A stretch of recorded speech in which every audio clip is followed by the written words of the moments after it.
Okay, this is a quick tutorial video of how to set your trend system up using the IQview4 interface. Okay, this does assume that you are already logged in with the rights to change the times. If you're not sure how to do that, check out the how to log in video before this one. That'll explain everything and how to get to this page. Okay, the first thing you've got to do is push the operating times icon. If you've logged in as full administrator, the page will look like this. If you're logged in with certain restrictions, it may not, but the icon looks exactly the same. So this is the operating times page. This gives you a list of all your zones, all your time zones. This example only has one zone. You could have quite a few. There could be a fair list. You can scroll through those if it goes off the page. Some cursors are up here, so you can scroll up and down. But the editing is exactly the same. Okay, there's a few options on this page. You got this week, every week, and exceptions. This can get a bit confusing. Every week is your normal time. So if you're a school, every week is your normal day-to-day timings. Exceptions are holiday periods. So if you got Christmas break, summer break, that's the periods where you set up your exceptions. So that zone will be set to off or with alternative timings, maybe restrictive timings. Okay, let's have a look at an overview of every week and how to change some timings.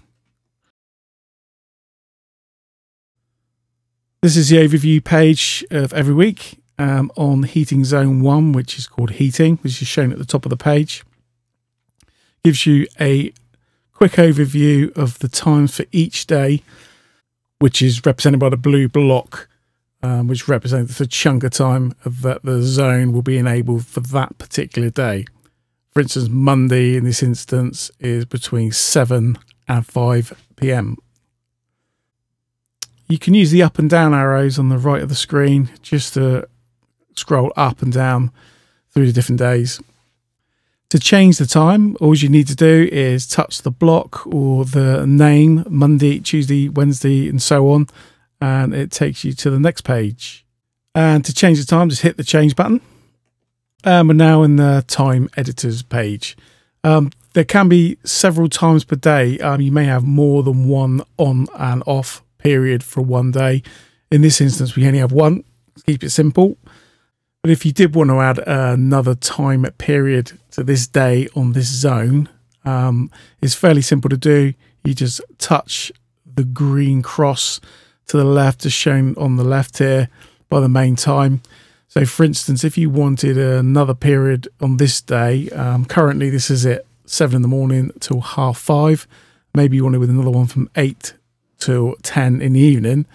Simply click on the icon and you can add another time period in, which in this example is shown by the green block.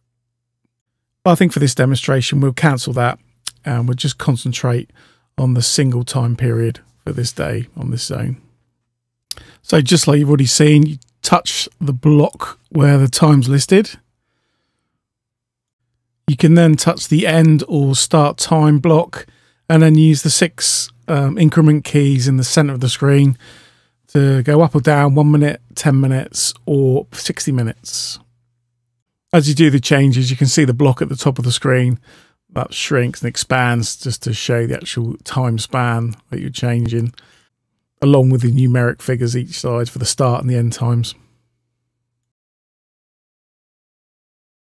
Okay, just touch the OK box and we're back to the previous screen. Just change the time to 0700 to 1800.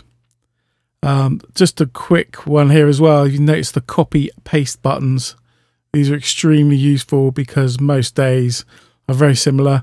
So it enables you to, if you hit the copy button, you can then jump back to another day or a different day. And if you then paste, it will paste the same time into that day and then modify to suit. Okay, that's about it for this tutorial. Please leave any comments on the YouTube channel or any comments on the website or contact us directly. Please check out the other videos that accompany this one, especially the login and the optimization explains how these times work. Really important. Thanks very much for watching, and I hope you found it useful.